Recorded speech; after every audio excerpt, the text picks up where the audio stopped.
I truly believed that I had the perfect marriage with the perfect husband. I never knew he was a predator. I never knew that I was living with a child rapist. Lorenzo Arredondo has been charged with 14 sex crimes. The suspect is accused of posting a 17-year-old boy raping a young girl, recording it and posting it on a pornographic site. The detective brought me over to a computer. He covered the girl's private parts and showed me my ex-husband's face. I have never felt so much rage and hate for somebody in my life. I felt like I was gonna pass out, seeing his face and identifying him and knowing that this was all real. An Oklahoma City police investigation revealed 30-year-old Lorenzo Arredondo was behind the fake profile. He used the name Frankie Garcia on social media. The first victim, a 14-year-old girl, told her family in November that she met him through Facebook and they started a sexual relationship. The detective showed me a 2-inch thick file who the person I had been living with really was. I was completely shocked and devastated to see the list of charges. Some of them included child rape, creating and producing child pornography, and forcible. Police opened a second case on the man when the father of a 13-year-old girl notified officers about an unusual note. Followed her home and left a note on her porch telling her he wanted to meet her. The suspect left his phone number and Snapchat name on the note. Investigators were eventually led to Arredondo. He did make contact with another juvenile female victim. The other alleged victim most likely was not ready to disclose any of the sexual in nature things happening to her. I had no idea that my ex-husband was living a double life. It's terrifying that I could sleep next to such a monster every night for 10 years and never knew that I was sleeping next to evil. Well, joining me virtually is Brittany, and Brittany, I'm really glad that you're willing to talk about this because it's a real teachable moment for those that get on the internet and for these young kids that are out there not knowing who they're talking to. Now, the first time this happened, obviously you were in shock. You had a hard time believing this could be the man you had been sleeping with for 10 years. I was in complete shock. And it was the biggest betrayal of my life. And when this happened, this was like 2:30 in the afternoon, right? Yeah, it was right before I had to go pick up my son from school. And I had to pull myself together and act like the most tragic thing of my life didn't just happen and go pick up my son from school. And you found out that they had been watching the two of you for 6 months, right? Yes, that was very hard for me, just knowing that they had all of our messages, all of our calls. They had been outside of our house even watching us. It was terrifying. They had a 2-inch file on who your husband really was. So whenever I went to go sit with the detective, he pulls out a 2-inch file telling me how much of a monster he really was.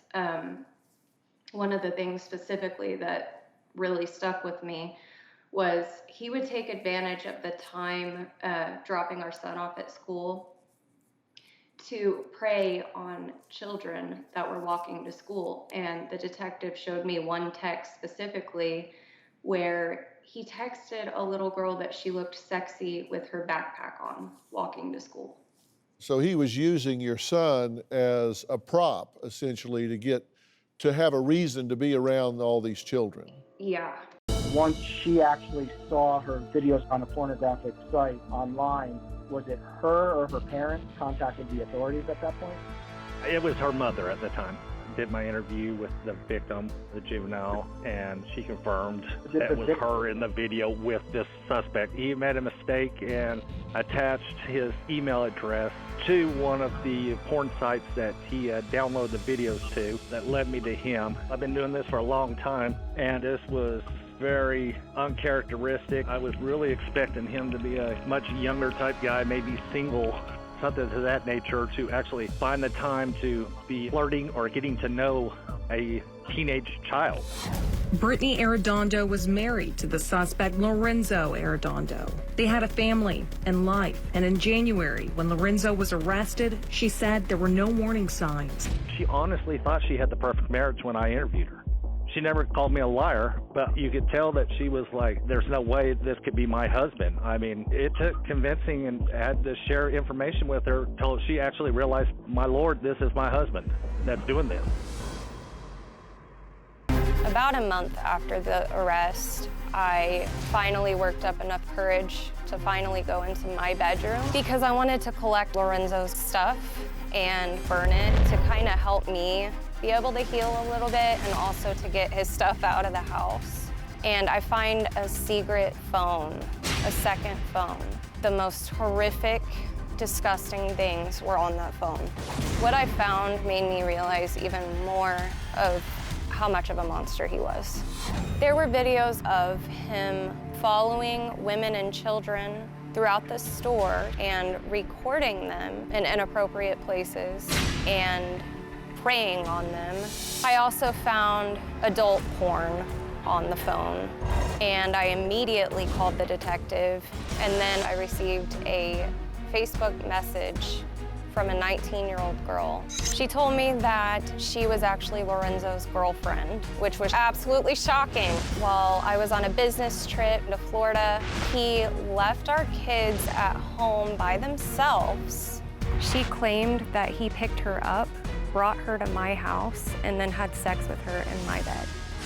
She told me that she knew him as Frankie Garcia.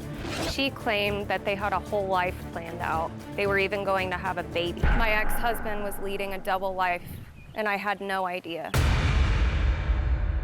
Well, Brittany, when you talked to this 19-year-old girl, was she credible? Did you believe that she, in fact, was in a relationship with him? I believe she was very credible. She said things that nobody else would know. So, yeah, sadly, it was true. It was very shocking to me, though, because I still cannot comprehend how he had time to do this. Like, how do you have a whole girlfriend on the side, too? And she said that she actually caught Frankie talking to two other girls online, right? Yes, that was crazy to me. So, you know, seriously, as you process this through your brain, was he hypersexual in the 10 years that you knew him? You know what's crazy is he was actually opposite. He denied me of sex all the time. I was a sexual person. He was not. And when you talked to him about this, and I know you have, what did he say to you? He expected us to still be a family.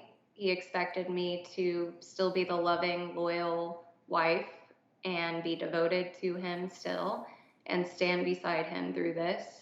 He expected to still see our children, which is disgusting. He pretty much acted like he didn't do anything.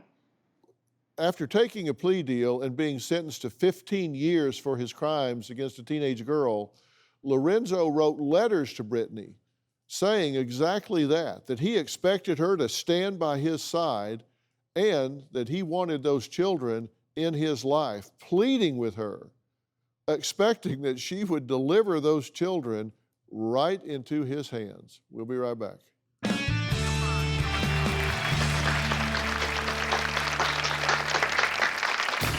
A couple weeks after Lorenzo's arrest, he started sending me letters.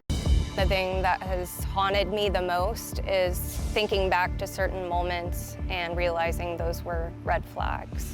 He was a master manipulator. He could hide anything. Every morning, he made it seem like a favor to take my son to school and let me sleep in. And I now know that that's because he was preying on children. He would take advantage of the time he used.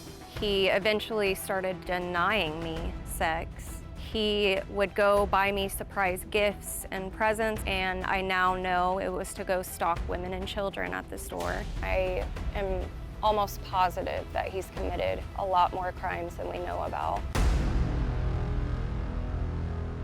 Well, with 2 beautiful children and 10 years married to the love of her life, Brittany says she trusted her husband implicitly. But now, looking back, she can see that trust blinded her from seeing the monster that he really was. Brittany says it's been a while since her now ex-husband has written her, but when he did, she claims he played the victim. A couple weeks after Lorenzo's arrest, he started sending me letters from prison. How dare he write me letters and expect us to still be a family and expect me to still be a loving wife. Within these letters were lots of excuses, lots of memories that he was trying to manipulate me with and trying to make me feel bad. And he also added that I should put something on his books, specifically $2,000 of our tax returns. He's completely in denial. Lorenzo was telling me he apologizes for what he did, saying he's surrounded by killers. He expected to still see our kids. He came up with lots and lots of excuses for his actions. I was not going to tolerate that at all. Lorenzo continued calling me his Princess Peach. He acted like we were supposed to still be in love. I basically told him to go f himself, and I didn't hear from him again. I told Lorenzo that I will make sure he never, ever sees the kids a day in his life again. He created this horrible reality, and he deserves it. He has to live with it. Well, Brittany, it's got to be disgusting to you that he's playing the victim here, and you actually wrote him a letter making it very clear where you stood, correct? Yes, I did. You said, and I'm quoting now, to my ex-husband, "You truly never loved me. You took advantage of me for years. It was obviously a sick-ass game you played while I was at home, loving and supporting you endlessly and unconditionally.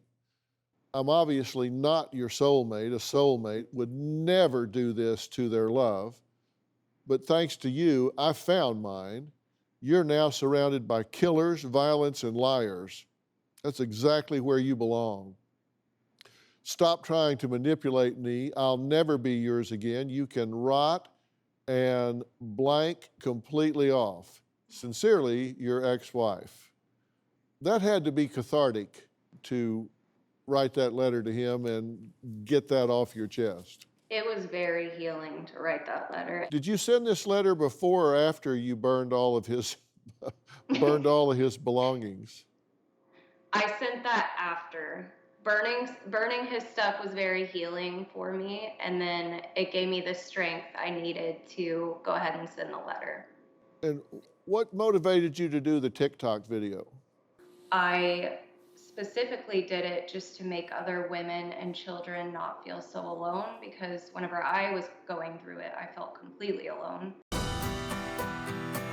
I created a TikTok account so I could raise awareness for this matter and try to reach out to the victims and make other victims not feel so alone, and just to help others. And I received a lot of love and positivity, but I also received a lot of hate. Some of them include, I need attention, so I make up stories about abuse. You knew, get the out of here. What's your point? You got your new man. Why do you think this is worth sharing? You drag it up on your kids, best forget, not share. And that honestly hurt me. Lorenzo completely destroyed me from the inside out, mentally, physically, emotionally, and financially. He destroyed my self-esteem. He made me have issues that I never thought I would have, feeling like I'm worthless, ugly, or wondering what was wrong with me. I was living with a psycho, and I cannot blame myself, but I still do. He was a fraud and an imposter. He actually left me with bills that he lied to me about and told me that he paid. He broke our entire family. He broke his mother, he broke my mother, he hurt my son deeply, and I have no idea what I will tell my kids whenever they are at the right age. I can't imagine how the victims are handling everything that he put them through. I look back and I wonder, did he do the same thing to me? Did he record me and post me on pornographic sites? I have PTSD from the marshals coming to my house. A ring at the doorbell triggers it. I don't understand how I was so fooled by my ex-husband. Well, Brittany, I'm glad we did wind up talking about this because, first off, I don't care what you do, what you put up on the internet, wherever you put it up, haters are going to come out. And in analyzing all the feedback, I point two things out to you. One is the vast, vast, vast majority of people that responded and gave you feedback was exceedingly positive and supportive, such as one of the strongest women I've seen. You are so incredibly brave for posting this. Thank you for sharing. You are stronger than you imagine. I have chills. Thank you for sharing your story. I mean, it just goes on and on and on. And then there are a few haters, and you really can't personalize that. But the one thing that I do want to talk to you about with regard to things being said are the things that you're saying to yourself. He threw away his family like we never mattered. I feel filthy myself. Biggest betrayal of my life. Super skeptical of everyone. Husband is the only person I trust. He destroyed me from the inside out every way imaginable. That's an internal dialogue that you simply cannot endorse. You can't embrace that kind of self-talk because it becomes what you believe about yourself and who you are. And you can't give him that power. And I can't diagnose you sitting here, but when you talk about a knock on the door, a ring of the bell, nightmares, keeping the blinds shut, breaking down and not knowing why, those sound very much like clear signs of PTSD. And I do think that the PTSD is not limited to the trauma of the raid. I think they're also associated with the betrayal. Robbie had sexual urges towards his siblings as well as other children. He said that if he could offend them, he would force them to tape their mouth shut and keep them quiet. We put a safety plan in place. That included installing locks on the kids' bedroom doors, and he said that if we didn't get him help that day, that he was going to rape one of his siblings. We had no other choice than to remove him from the house. We left him at the hospital, and he never came home. Robbie prefers little boys ages 5 and under. In one of his psychological reports, we found out that he was interested in S&M. Robbie has admitted to being aroused by 27 different violent scenarios, most of them involving young boys. There's no chance of him coming back to the house when he's released. I noticed early on was that Robbie always seemed overly affectionate towards his sisters. Around the time Robbie hit puberty, he was constantly looking for opportunities to look up porn. We discovered that Robbie had 2 Facebook accounts and was trying to contact an older man through one of them. I was just so stunned. You are not to blame here. This is over your pay grade. This is not something that you can parent him out of. I just want to be clear about that. We found out that Robbie had sexually assaulted 2 young girls. He was completely unapologetic about it. It was like a punch to the gut. I felt absolutely devastated. Said that it was hard to say the words son and pedophile together. That's just not something a parent wants to say. For so long, we've sugarcoated it and said he's becoming a pedophile. But yesterday, for the first time, I said my son is. When you think about what you did, do you feel bad about that? I feel excited when I think of it. So the thought of raping somebody makes you happy. Right. When you go out in public, you fantasize about raping strangers. Right. Can you tell me how you feel when you think about raping people?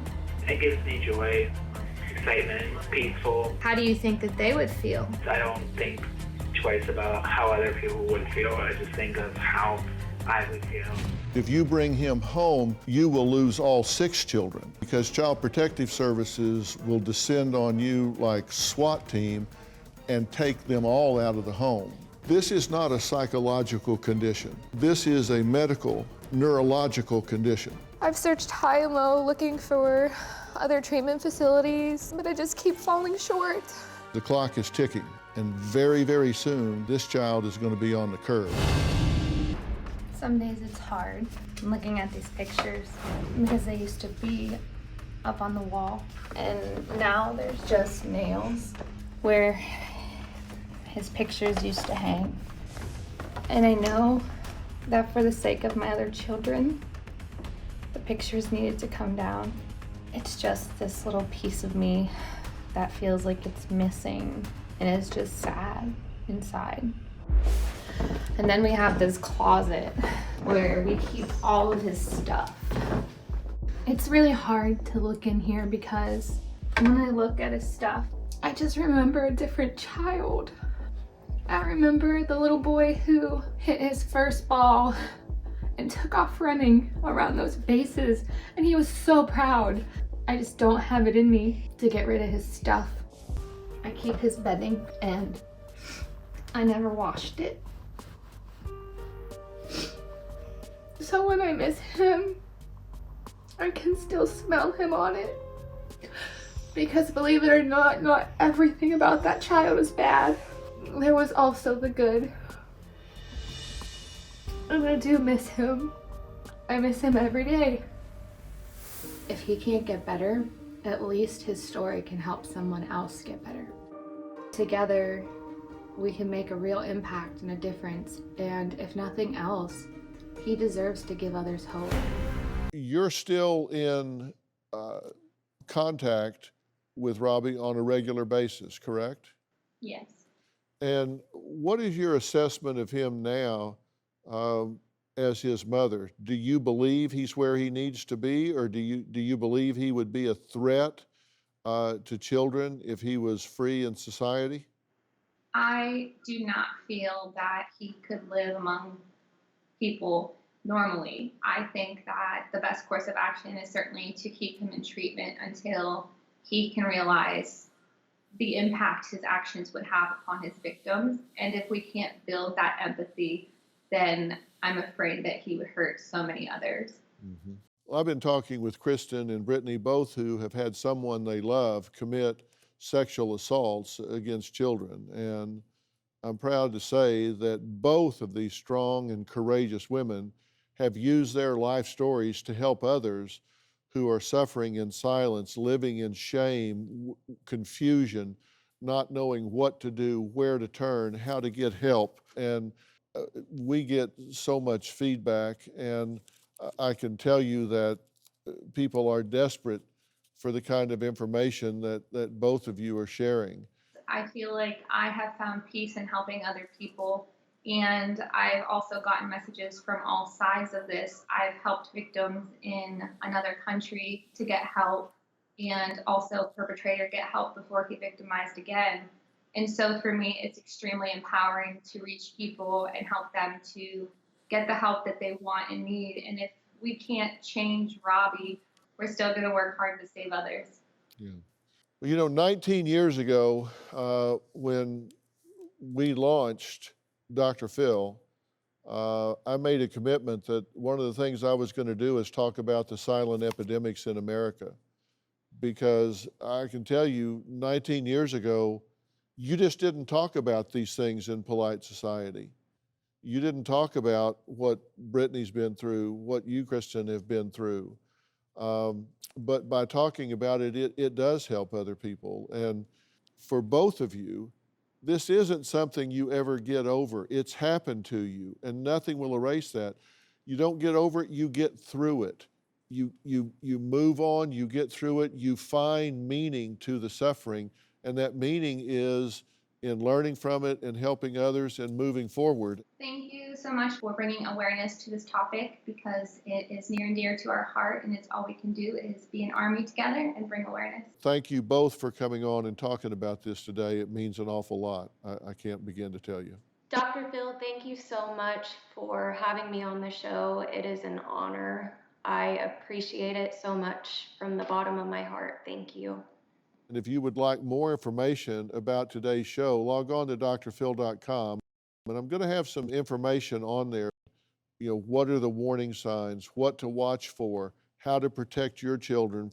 I mentioned Doctor on Demand, and if you at home want to have your own Doctor on Demand, you can go to the Google Play Store or the Apple App Store and download the Doctor on Demand app. This is a company that was created by my son Jay. And Doctor on Demand is waiving copays for Medicare Plan B beneficiaries during COVID-19 to make it easier for you to see a board-certified doctor from the safety of home. So, and if you are Medicare Part B, your beneficiary, your visit will cost $0. So every effort is being made to help everybody during this pandemic. Thank you for being here. Be safe. We'll see you. I truly believe that I had the perfect marriage. Until U.S. Marshals held her at gunpoint and arrested her husband. I thought it was a mistake. I never knew he was a predator. And now, Brittany, it's got to be disgusting to you that he's playing the victim. New Dr. Phil. Check your local listings.